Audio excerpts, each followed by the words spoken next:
जपोस् तनले सधैँ सत्कर्मा।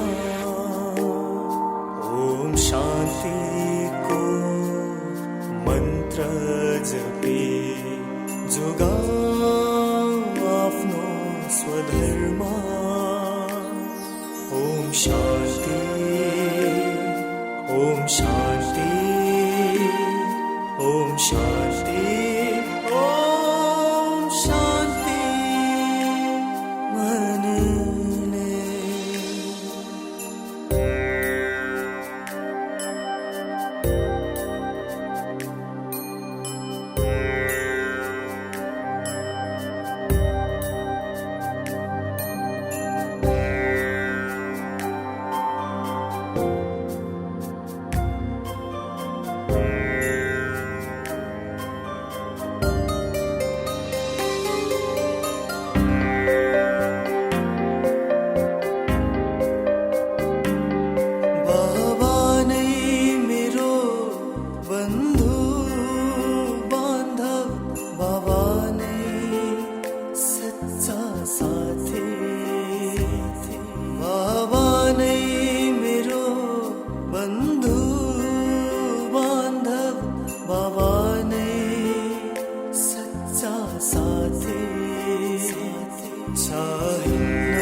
शान्ति।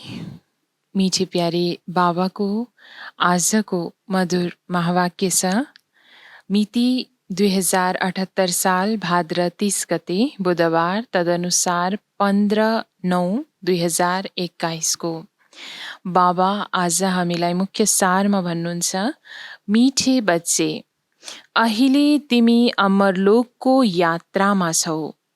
तिम्रो यो बुद्धिको रूहानी यात्रा हो, जुन तिमी सच्चा ब्राह्मणले नै गर्न सक्छौ। बाबा आज हामीलाई मुख्य सारमा भन्नुहुन्छ कि अहिलेको समयमा हामी बच्चाहरू अमरलोकको यात्रामा अगाडि बढिरहेको छौँ। जुन यात्रा दुनियाँमा अरू मनुष्य आत्माहरूले गर्दैनन्, त्यो यात्रा मात्रै बाबा भन्नुहुन्छ तिमी बच्चाहरूले नै गर्न सक्छौ। जसलाई बाबाले सच्चा ब्राह्मणको टाइटल दिनुभएको छ। प्रश्न बाबा आज सोध्नुहुन्छ, आफूले आफैसँग वा आपसमा कुन चाहिँ वार्तालाप गर्नु नै शुभ सम्मेलन हो? आफूले आफैसँग वा आपसमा कुन चाहिँ वार्तालाप गर्नु नै शुभ सम्मेलन हो? उत्तरमा बाबा भन्नुहुन्छ, आफूले आफैसँग कुरा गर। म आत्मा अब यस पुरानो फोहोरी शरीरलाई छोडेर फर्केर घर जान्छु। यो तन कुनै कामको छैन। अब त बाबासँग जानु छ। आपसमा भेट हुँदा पनि यही वार्तालाप गर। सेवामा वृद्धि कसरी गर्ने, सबैको कल्याण कुन हिसाबले हुन्छ, सबैलाई मार्ग कसरी बताउने, यही शुभ सम्मेलन हो। आपसमा अथवा आफैले आफैसँग कुन चाहिँ वार्तालाप गर्दा शुभ सम्मेलन हुन्छ? बाबा हामीलाई आज प्रश्न उत्तरमा बताउनुहुन्छ कि आफैले आफैसँग यो कुरा गर्नुहुन्छ कि म अब यस पुरानो फोहोरी शरीर, यो फोहोरी दुनियाँलाई छोडेर आफ्नो पवित्र घर परमधाम जाँदैछु। यो तन पनि अर्थात् यो शरीर पनि कुनै कामको छैन। अब त मलाई आफ्नो बाबाको साथमा आफ्नो घर जानु छ। आपसमा भेट हुँदा पनि यही वार्तालाप गर्नु छ, कुराकानी गर्नु छ कि सेवामा कसरी वृद्धि गर्ने, सबैको कल्याण कुन हिसाबले कार्य गर्दा हुन्छ, सबैलाई मार्ग कसरी बताउने। यसरी जब हामीले एक आपसमा कुराकानी गर्छौँ भने यही नै बाबा भन्नुहुन्छ शुभ सम्मेलन हो। गीत छ आज, दिल का सहारा टूट न जाए। ओम शान्ति। प्यारा रुहानी बच्चाहरूले सबै सेन्टरका ब्रह्मामुख वंशावली सर्वोत्तम ब्राह्मण कुलभूषणहरूले आफ्नो कुललाई जानेका छन्। जसलाई बाबाले अहिलेको समयमा आफ्नो बनाउनु भएको छ। ब्रह्मामुखको आधारद्वारा बाबाले टाइटल दिनुहुन्छ ब्रह्मामुख वंशावली सर्वोत्तम ब्राह्मण कुलभूषण आत्माहरू, जसले आफ्नो सत्य यो कुललाई जानेका छौँ। जुन कुलको हुन्छ उसले आफ्नो कुललाई जान्दछ, चाहे निम्न कुलको होस् वा राम्रो उच्च कुलको। हरेकले आफ्नो कुललाई जान्दछ र सम्झन्छ यसको कुल राम्रो हो। कुल भन वा जाति भन, दुनियाँमा तिमी बच्चाहरू सिवाय अरू कसैले जान्दैन ब्राह्मण नै सर्वोत्तम कुल हो। अवश्य पनि दुनियाँमा पनि गायन त छ ब्राह्मणको, जसलाई उच्च कोटीमा राख्ने गर्छन्, तर सही अर्थले ब्राह्मण कसरी सर्वोत्तम हो मात्रै बाबाको बच्चाहरूले नै जान्दछन्। पहिलो नम्बर कुल भनिन्छ तिमी ब्राह्मणहरूको। ब्राह्मण कुल अर्थात् ईश्वरीय कुल। ब्राह्मण कुल अर्थात् नै ईश्वरीय कुल। पहिला हुन्छ निराकार कुल, फेरि आउँछ साकारी सृष्टिमा। सूक्ष्म वतनमा त कुल हुँदैन। जुन निराकार धाममा भएको निराकार कुल नै बाबा हुन्छ फेरि साकारी सृष्टिमा आउँछन् भने बाबा हुनुहुन्छ सूक्ष्म वतनमा चाहिँ कुनै पनि कुल हुँदैन। साकारमा तिमी ब्राह्मणहरूको सर्वोत्तम कुल हो। तिमी बच्चाहरू आपसमा भाइ बहिनी हो। बहिनी र भाइ भएकोले विकारमा जान सक्दैनौ। एकै ईश्वरीय कुलको ईश्वरीय सन्तान हामी आपसमा भाइ बहिनी। यो साकार सृष्टिमा रहँदा ब्राह्मणको रूपमा भने बाबा हुनुहुन्छ बहिनी र भाइ भएकोले विकारमा जान सक्दैनौ। तिमीले अनुभवद्वारा भन्न सक्छौ यो पवित्र रहने धेरै राम्रो युक्ति हो। हरेकले भन्छ हामी ब्रह्म कुमार कुमारी हौँ। हरेकले हामी भन्ने गर्छौँ हामी ब्रह्म कुमार कुमारी हौँ। शिववंशी त सबै हुन्, फेरि जब साकारमा आउँछन् प्रजापिताको नाम भएकाले भाइ बहिनी हुन जान्छन्। अवश्य पनि शिववंशी हामी सम्पूर्ण आत्मा त भाइ भाइ हौँ नै, तर जब साकार दुनियाँमा आउँछौँ प्रजापिता नाम रहन गएको कारणले प्रजापिताको सन्तान भएको नाताले हामी आपसमा भाइ बहिनी हुन्छौँ। प्रजापिता ब्रह्मा छन् भने अवश्य रचयिता पनि हुनुहुन्छ, एडप्ट गर्नुहुन्छ। तिमी कुख वंशावली होइनौ, मुख वंशावली हो। दुनियाँको जस्तै कुख वंशावली ब्राह्मण नभएर हामी मुख वंशावली ब्राह्मण हौ। मनुष्यले कुख वंशावली र मुख वंशावलीको अर्थ पनि जानेका छैनन्। मुख वंशावली अर्थात् धर्मको बच्चा। कुख वंशावली अर्थात् जन्म लिएको बच्चा। तिम्रो यो जन्म अलौकिक हो भने अहिलेको यो हाम्रो ब्राह्मण जन्म अलौकिक जन्म हो। बाबालाई लौकिक अलौकिक पारलौकिक भनिन्छ। प्रजापिता ब्रह्मालाई अलौकिक बाबा भनिन्छ। लौकिक पिता त सबै छन्। बाबा पनि 3 प्रकारको हाम्रो साथमा हुनुहुन्छ। एक लौकिक, अर्को अलौकिक, अर्को फेरि पारलौकिक। भने लौकिक पिता त सबैका छँदै नै छन् आफ्नो। उनीहरू त सामान्य हुन्।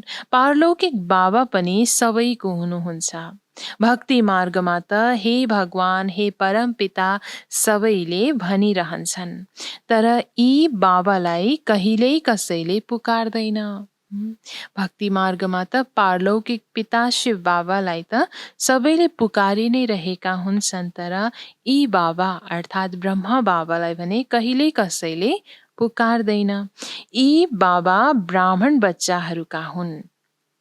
दुवैलाई त सबैले जानेका छन्, बाँकी ब्रह्मामा अल्मलिन्छन्, किनकि ब्रह्मा त छन् नै सूक्ष्म वतनमा।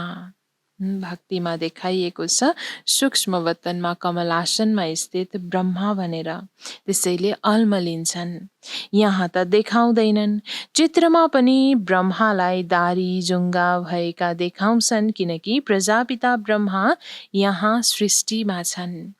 सूक्ष्म वतनमा त प्रजा रच्न सकिँदैन। सूक्ष्म वतनवासी ब्रह्मा अलग हुनुहुन्छ भने प्रजापिता ब्रह्मा जो यस सृष्टिमा हुनुहुन्थ्यो भने बाबा भन्नुहुन्छ यस सृष्टिमा नै आएर प्रजापिता ब्रह्माको आधारद्वारा हामी ब्राह्मणहरूलाई बाबाले रच्नुभयो। सूक्ष्म वतनमा त प्रजा रच्न सकिँदैन। यो पनि कसैको बुद्धिमा आउँदैन। यी सबै कुरा बाबाले सम्झाउनुहुन्छ। यो रुहानी यात्रा पनि गाइएको छ। रुहानी यात्रा त्यो हो जहाँबाट फेरि फर्केर आउनु पर्दैन। रुहानी अविनाशी यात्रा हामी अविनाशी आत्माको त्यो बेहदको रुहानी यात्राको गायन नै छ, जहाँबाट फेरि फर्केर आउनु पर्दैन। अरू यात्राहरू त सबैले जन्म जन्मान्तर गरिरहन्छन् र गएर फर्किएर आउँछन्। त्यो हो जिस्मानी यात्रा, यो तिम्रो हो रुहानी यात्रा। यस रुहानी यात्रा गर्नाले तिमी मृत्युलोकमा फर्किँदैनौ। यो यात्रा गर्नाले अर्थात् यो रुहानी यात्रा जब हामी गर्छौँ, यो यात्रामा अगाडि बढ्दै बढ्दै हामी अमरलोकतर्फ जान्छौँ, फेरि फर्केर मृत्युलोकमा आउँदैनौँ। बाबाले तिमीलाई अमरलोकको यात्रा सिकाउनुहुन्छ। उनीहरू कश्मीरतिर अमरनाथको यात्रामा जान्छन्। दुनियाँमा कश्मीरतिर अमरनाथको यात्रामा जान्छन् भने अहिले हाम्रो रुहानी यात्रा छ अमरलोकतर्फको। त्यो कुनै अमरलोक होइन।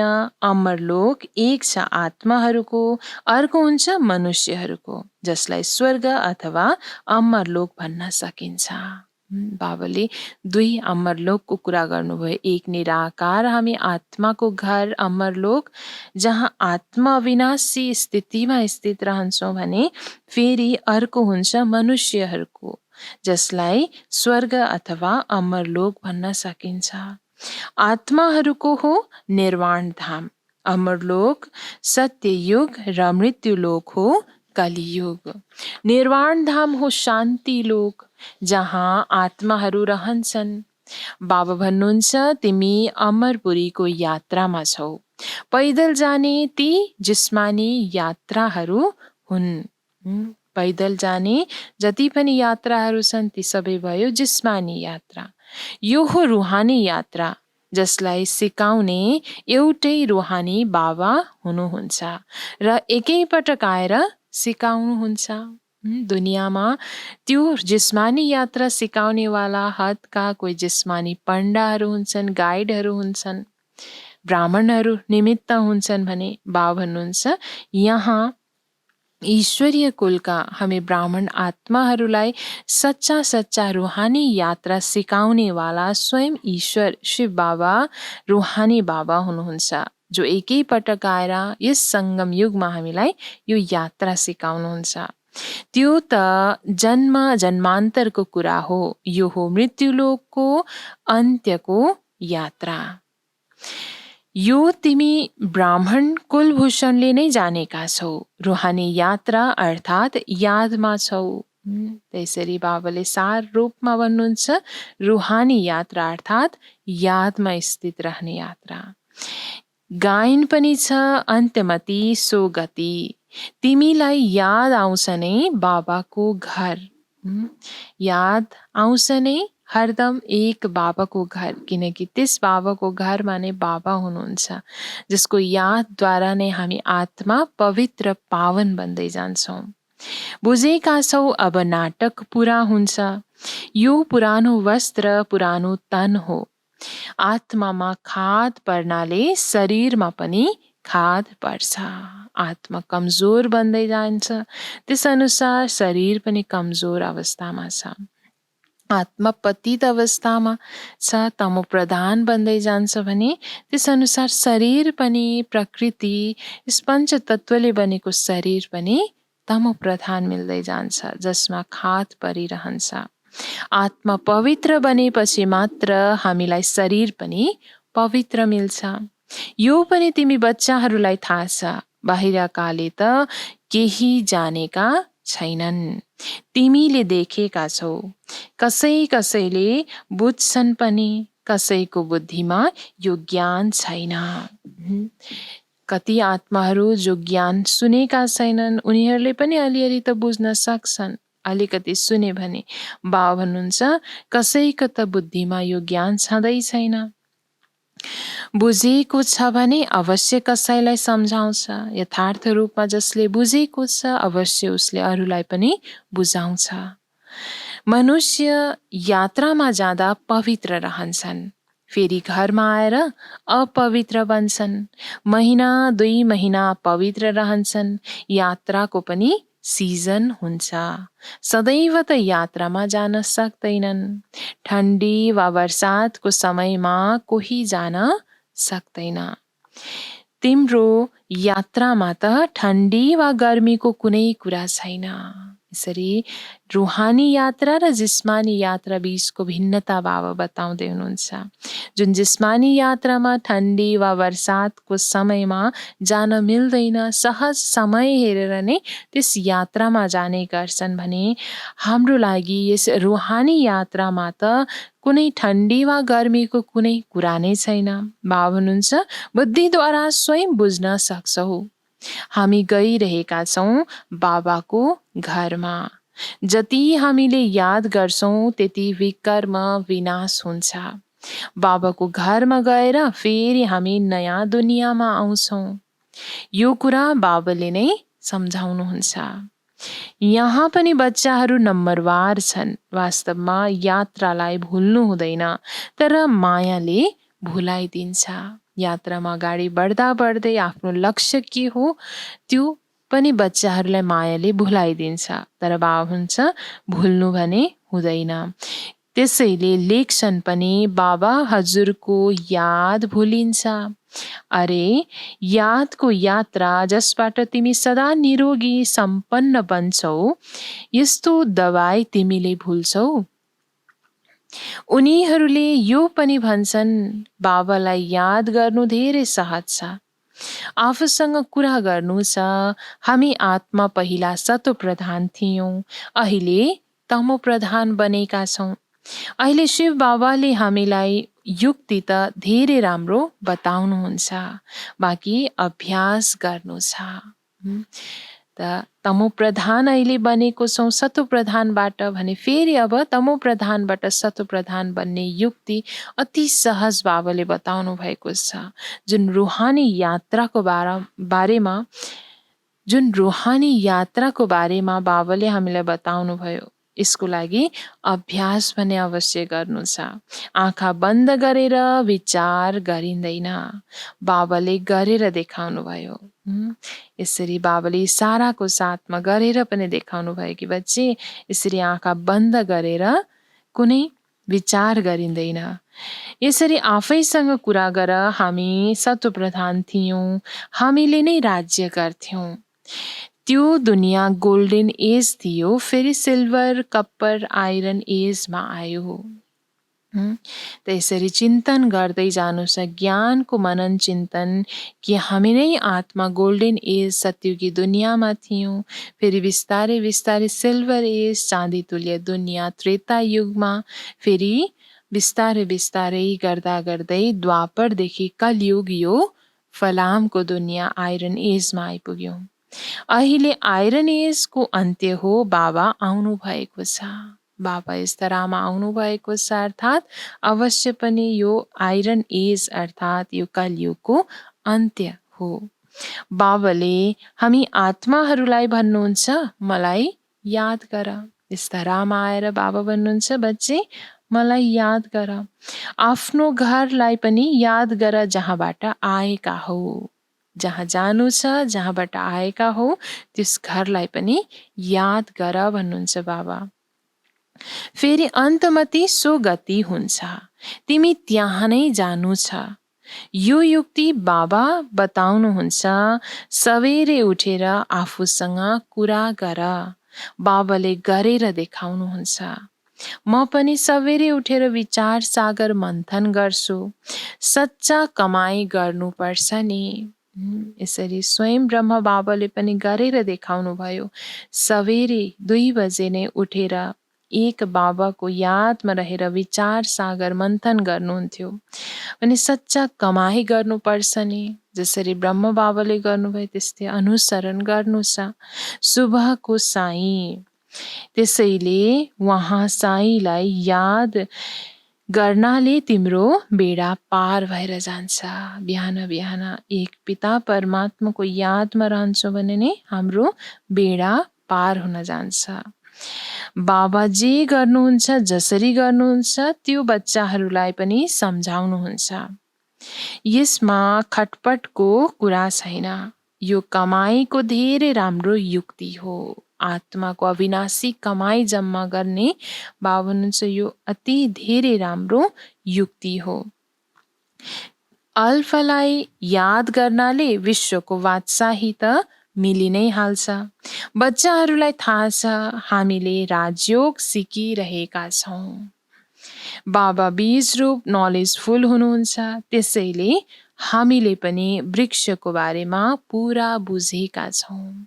जस्तो बाबा, त्यही अनुसार हामी बच्चाहरूलाई पनि बाबाले बनाउनु भएको छ। बाबा बीज रूप हुनुहुन्छ, नलेजफुल हुनुहुन्छ। हरेक ज्ञानको बाबाले एक एक बुँद हामी बच्चाहरूलाई दिनुहुन्छ। ज्ञान सागर बाबाले भने त्यही अनुसार हामी आत्माले आफूमा त्यो ज्ञानलाई भरिरहेका छौँ र यस वृक्षको बारेमा पनि पुरा बुझेका छौँ। यो पनि मोटो रूपमा ज्ञान छ। आदिमा यो वृक्ष कसरी बढ्छ, फेरि कसरी त्यसको आयु पुरा हुन्छ। अरू वृक्ष त तुफान आदि लाग्नाले गिर्छन्, तर यस मनुष्य सृष्टि वृक्षको पहिलो फाउन्डेसन सड्छ। त्यो देवी देवता धर्म प्राय लोप हुन जान्छ। यो पनि हुनु नै छ।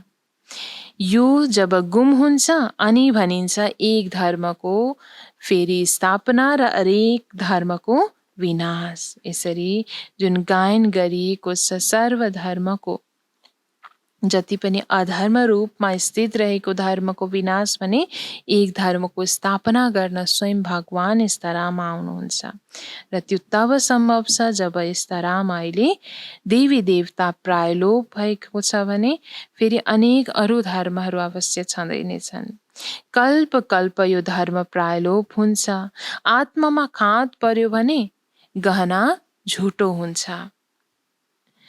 बच्चाहरूले सम्झन्छन् हामीमा खाद थियो, अब हामी स्वच्छ बन्छौँ अनि अरूलाई मार्ग बताउँछौँ। अवश्य पनि विकारको खाद हामी आत्मामा थियो, जसलाई हटाउँदै हटाउँदै अब हामी आत्मा पवित्र स्वच्छ बन्दैछौँ र साथसाथै अन्य अरू आत्माहरूलाई पनि मार्ग बताउँदै जान्छौँ। बाबा भन्नुहुन्छ दुनियाँ त तमो प्रधान छ, पहिला सतो प्रधान स्वर्ग थियो। त्यसैले बच्चाहरूले सवेरे सवेरे उठेर आफूसँग कुरा अर्थात् रोहरिहान गर्नुपर्छ। यसरी आत्मालाई पवित्र बनाउने क्रममा, स्वदर्शन चक्र फिराउने क्रममा एकान्तमा रहेर आफैसँग आफैले रोहरिहान कुराकानी गर्नु छ। विचार सागर मन्थन गर्नुपर्छ। फेरि अरूलाई सम्झाउनु पर्छ यो 84 जन्मको चक्र हो। 84 जन्म कसरी लिन्छन्, कसले लिन्छन्? अवश्य जो पहिला आएका छन् उनीहरूले नै लिन्छन्। बाबा पनि यहाँ आउनुहुन्छ, आएर 84 को चक्रको विषयमा सम्झाउनुहुन्छ। जब 84 चक्र पुरा हुने बेला हुन्छ तब बाबा आएर हामीलाई यस चक्रको विषयमा सम्झाउनुहुन्छ। बाबा कहाँ आउनु भएको छ यो पनि जानेका छैनन्। बाबा आएर आफ्नो परिचय स्वयं दिनुहुन्छ। भगवान यस धरामा आउनुहुन्छ भनेर त विश्वास हरेकले राखेका छन्, चाहे अज्ञानी भए तापनि। तर कहाँ आउनुहुन्छ, आएर के कार्य गर्नुहुन्छ यो भने जानेका छैनन्। त्यसैले बाबा स्वयं आएर आफ्नो परिचय हामीलाई दिनुहुन्छ। भन्नुहुन्छ, मैले तिमीलाई राजयोग सिकाउँछु, मन मना भाव। मलाई याद गर्यो भने विकर्म विनाश हुन्छ। यस्तो ज्ञान कसैले दिन सक्दैन। यस्तो श्रेष्ठ ज्ञान अरू कसैले दिन सक्दैन। यो कसैले भन्न सक्दैन कि मन मना भाव मलाई याद गरेर आफ्नो विकर्मलाई विनाश गर। हुन त गीता आदि सुनाउँछन्, त्यहाँ पनि मानिस गइरहन्छन्, तर भगवान कुनै समयमा त आउनु भएको हुनुपर्छ, तब त ज्ञान सुनाउनु भयो। भगवानले ज्ञान सुनाउनु भयो। भगवानको महावाक्य भनेर त गायन गरिन्छ भक्तिमा, तर अवश्य यस धरामा कुनै समयमा आउनु भएको हुनुपर्छ, तब त बाबाले आएर सुनाउनु भयो। आएपछि नै त सुनाउनुहुन्छ नि। उनीहरूले त बसेर गीताको पुस्तक लिएर सुनाउँछन्। यहाँ त भगवान हुनुहुन्छ ज्ञानको सागर। उहाँले केही हातमा लिएर पढ्नु छैन, उहाँले सिक्नुहुन्न। कल्प पहिला पनि आएर तिमी बच्चाहरूलाई सङ्गममा सिकाउनु भएको थियो। बाबाले नै आएर राजयोग सिकाउनुहुन्छ। बाबा जो ज्ञानको सागर हुनुहुन्छ, जसको हातमा कुनै पनि पुस्तक लिन आवश्यक छैन बच्चाहरूलाई सम्झाउनको लागि। बाबा कोहीबाट सिक्नुहुन्न, तर सम्पूर्ण आत्माहरूलाई सिकाउनुहुन्छ। यो हो यादको यात्रा। तिम्रो बुद्धिले नै जान्दछ। ब्रह्मा मुख वंशावली सिवाय अरू कुनै मनुष्य छैन जोसँग यो ज्ञान होस्। मात्रै ब्रह्मा मुख वंशावली आत्माहरूमा यो ज्ञान छ, जो बच्चाहरूलाई बाबाले आफ्नो बनाउनु भएको छ। अरू कसैको पासमा यो सत्य ज्ञान छैन। सबैमा सर्वव्यापीको ज्ञान भरिएको छ। अनेक आत्माहरूमा त सर्वव्यापीको यो अज्ञानता नै भरिएको छ। यो कसैले जान्दैन। परमात्मा बिन्दु हुनुहुन्छ, ज्ञान सागर पतित पावन हुनुहुन्छ।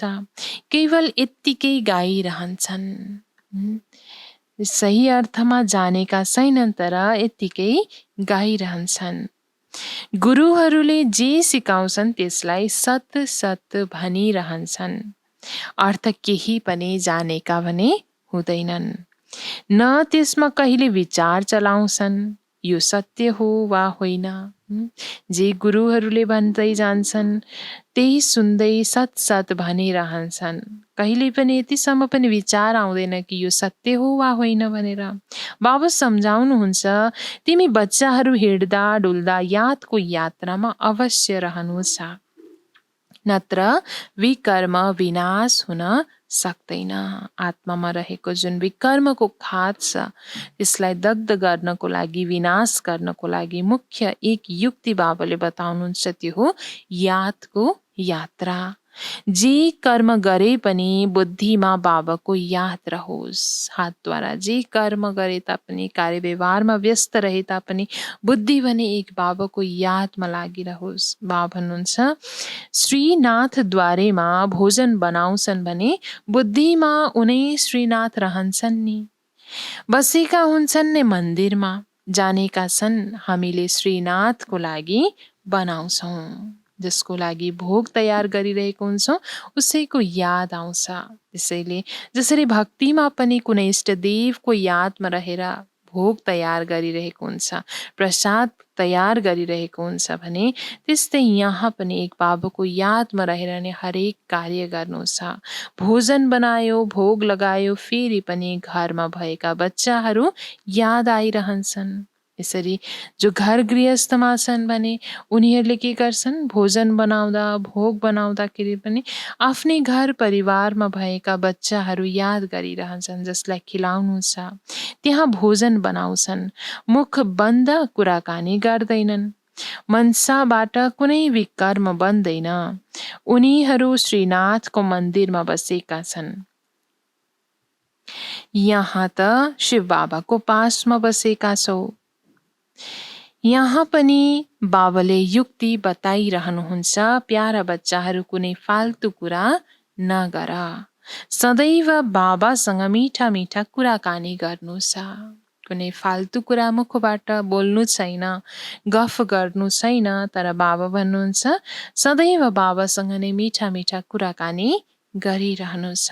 जस्तो बाबा त्यस्तै बच्चाहरू। बाबाको स्मृतिमा हुन्छ कि चक्र कसरी घुम्छ, त्यसैले त तिमी बच्चाहरूलाई आएर सुनाउनुहुन्छ। तिमी बच्चाहरूलाई थाहा छ हाम्रो बाबा मनुष्य सृष्टिको बीज रूप चैतन्य हुनुहुन्छ।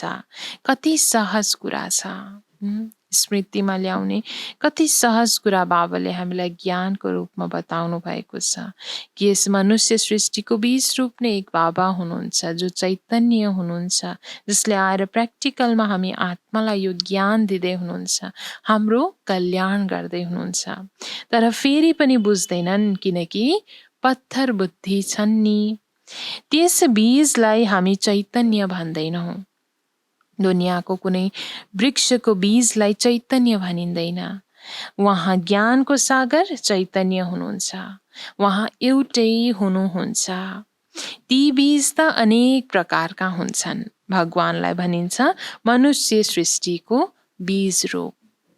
त्यसैले बाबा हुनुभयो नि, त्यसैले सर्व आत्माको पिता परमात्मा हुनुभयो।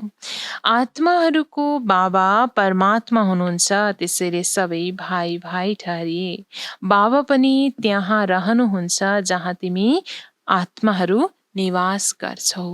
हामी आत्माहरूको निवास स्थान परमधाममा नै बाबा पनि रहनुहुन्छ। निर्वाण धाममा बाबा र बच्चाहरू रहन्छन्।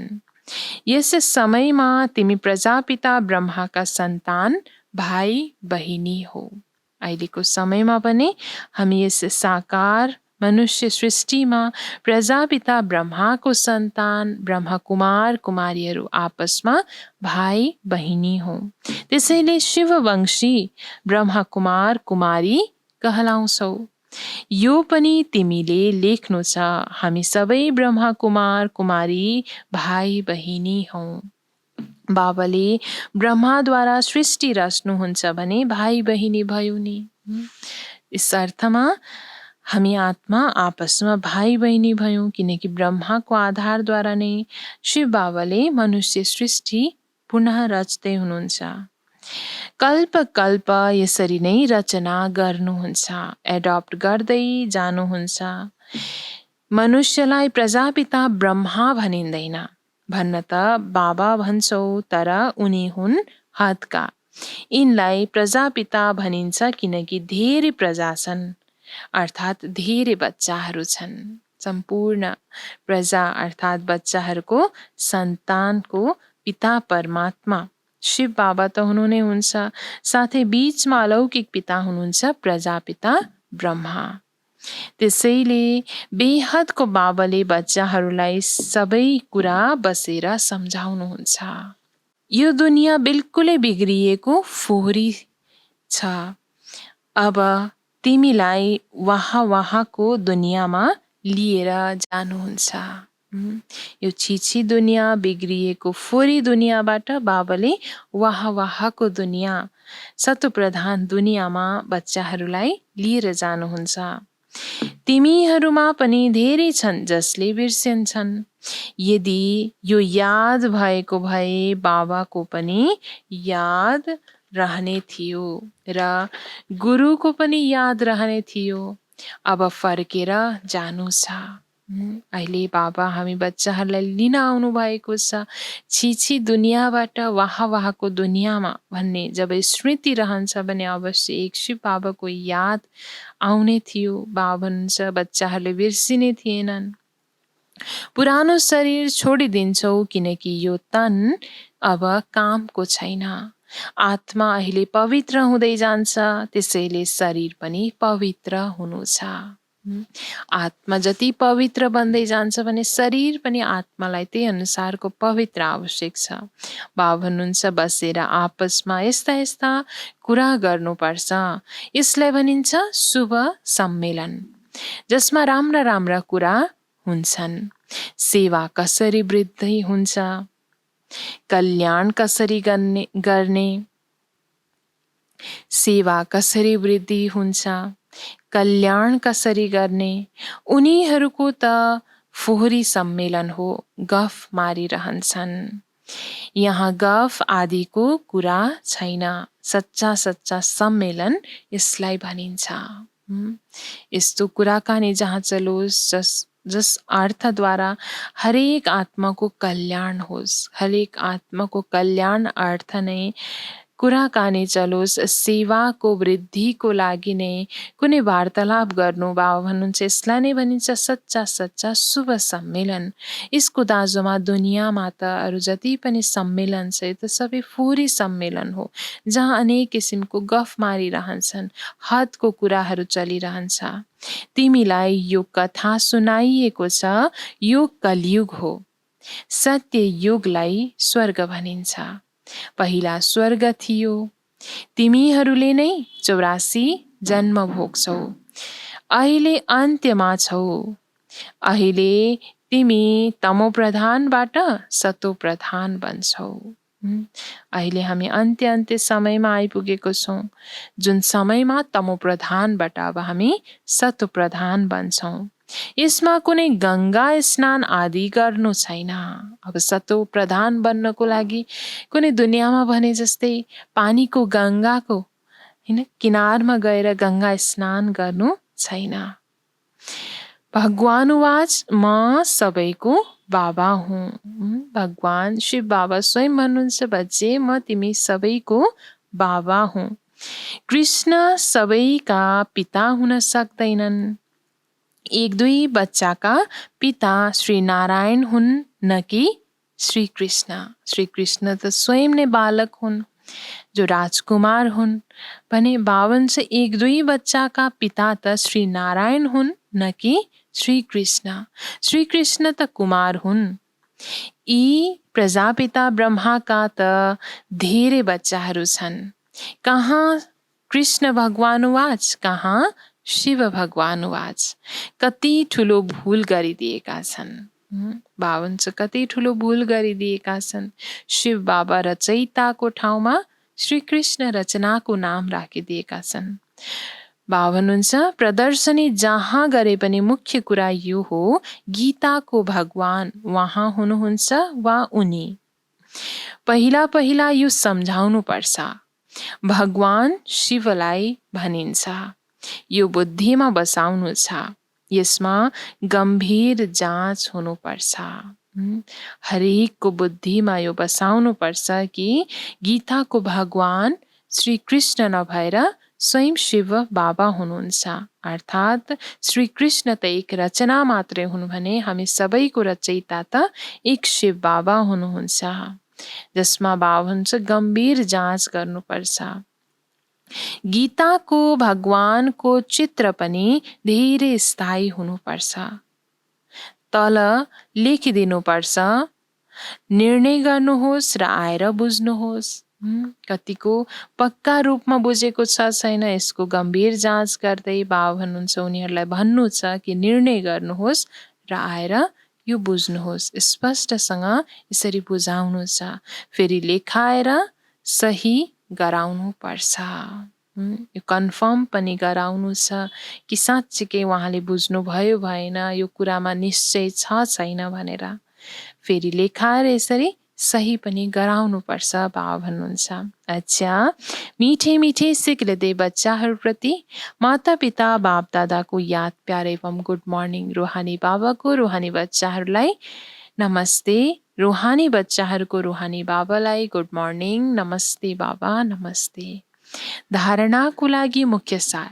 धारणा 1 मा बाबा भन्नुहुन्छ आपसमा शुभ सम्मेलन गरेर सेवा वृद्धिको योजना बनाउनु छ। आफ्नो र सबैको कल्याणको युक्ति रच्नु छ। कहिल्यै पनि कुनै फाल्तु कुरा गर्नु छैन। धारणा 1 मा बाबा आज हामीलाई बताउनुहुन्छ कि आपसमा यस्तो शुभ सम्मेलन गरेर सेवाको वृद्धिको योजना बनाउनु छ। कसरी हरेक आत्माले एक बाबालाई चिनोस्, जानुस्, एक बाबाको सत्य ज्ञानलाई जानेर स्वयंलाई पवित्र बनाओस्, यस्तो योजना बनाउनु छ। आफ्नो र सबैको कल्याणको युग त्यसरी रच्नु छ। कहिल्यै पनि कुनै फाल्तु कुरा भने गर्नु छैन। धारणा 2 मा बाबा भन्नुहुन्छ, बिहान सवेरे उठेर आफूले आफैसँग कुरा गर्नु छ, विचार सागर मन्थन गर्नु छ, भोजन बनाउँदा एक बाबाको यादमा रहनु छ, मन बाहिर नभड्कियोस् यो ध्यान राख्नु पर्छ। धारणा 2 मा बाबा आज हामीलाई भन्नुहुन्छ कि बिहान सवेरे उठेर आफैले आफैसँग यसरी कुरा गर्नु छ, विचार सागर मन्थन गर्नु छ, ज्ञानको पोइन्टहरूलाई यसरी याद गर्नु छ, भोजन बनाउँदा पनि एक बाबाको यादमा नै रहनु छ भने मन बाहिर कहीँ पनि यसरी मायाको दुनियाँमा नभड्कियोस्, यसको लागि पुरा ध्यान राख्नु छ। वरदान बाबा आज हामीलाई दिनुहुन्छ, विनाशको समयमा पेपरमा पास हुनेवाला आकारी लाइट रूप भव। विनाशको समयमा पेपरमा पास हुनेवाला आकारी लाइट रूपधारी भवको वरदान बाबा आज हामीलाई दिनुहुन्छ।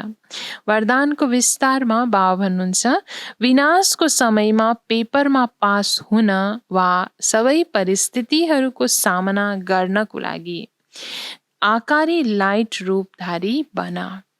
जब हिँड्दा डुल्दा लाइट हाउस बन्दै जान्छौ अनि तिम्रो यो रूप देखिँदैन। जसरी पाठ खेल्ने समयमा वस्त्र धारण गर्छौ अनि कार्य समाप्त भएपछि वस्त्र उतारिन्छ। 1 सेकेन्डमा धारण गर्यो र 1 सेकेन्डमा अलग भयो। जब यो अभ्यास हुन्छ तब देख्नेहरूले अनुभव गर्नेछन्, यी लाइटका वस्त्रधारी हुन्, लाइट नै यिनीहरूको श्रृङ्गार हो। त्यसरी लाइट रूपधारी, विशेष आकारी लाइट रूपधारीको वरदान बाबा आज हामीलाई दिँदै भन्नुहुन्छ कि विनाशको अन्त्य समयमा अनेक पेपरहरू जति पनि आउँछ, परिस्थिति रूपी पेपरहरूलाई पास गर्नको लागि अथवा त्यस परिस्थितिहरूको सामना गरेर अगाडि बढ्नको लागि विशेष आधार नै हो। बाबा भन्नुहुन्छ, आकारी लाइट रूपधारी बन्नु। जब हिँड्दा डुल्दा पनि लाइट हाउस बन्दै हामी जान्छौँ भने अनि हाम्रो यो रूप बाहिरी रूप देख्नमा आउँदैन।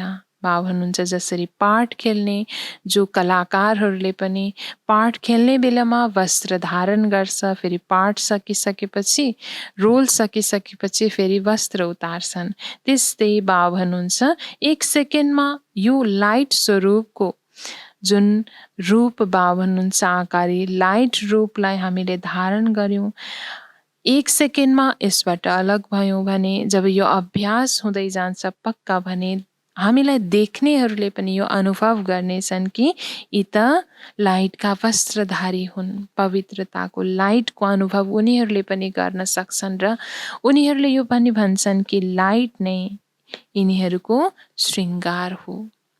स्लोगनमा बाबा आज भन्नुहुन्छ, उमङ्ग उत्साहको पङ्ख सदा साथमा भयो भने हर कार्यमा सहजै सफलता मिल्छ। उमङ्ग उत्साहको पङ्ख सदा साथमा भयो भने हर कार्यमा सफलता सहजै मिल्छ। त सहज सफलता हर कार्यमा प्राप्तिको लागि बाबाले सदैव हामीलाई भन्नुहुन्छ, बच्चे उमङ्ग उत्साहको पङ्ख धारण गर। जब 2 पङ्ख मध्ये 1 पङ्ख मात्रै रहन्छ भने पनि सफलता हामीले प्राप्त गर्न सक्दैनौँ। त्यसैले दुवै उमङ्ग र उत्साहको साथमा यस पङ्खलाई धारण गरेर जब हामी हरेक कार्य गर्छौँ भने पक्कै पनि सफलता सहजै प्राप्त हुन्छ। ओम शान्ति।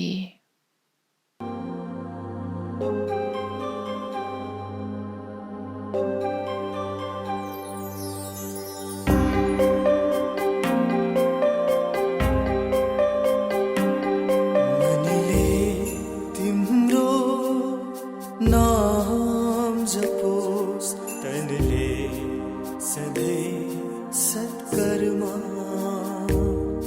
मनले तिम्रो नाम जपोस् तनले सधैँ सत्कर्मा ओम शान्तिको मन्त्र जपे जोगाऊ आफ्नो स्वधर्मा ओम शान्ति ओम शान्ति ओम शान्ति ओम शान्ति मनले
शान्ति ओम शान्ति ओम शान्ति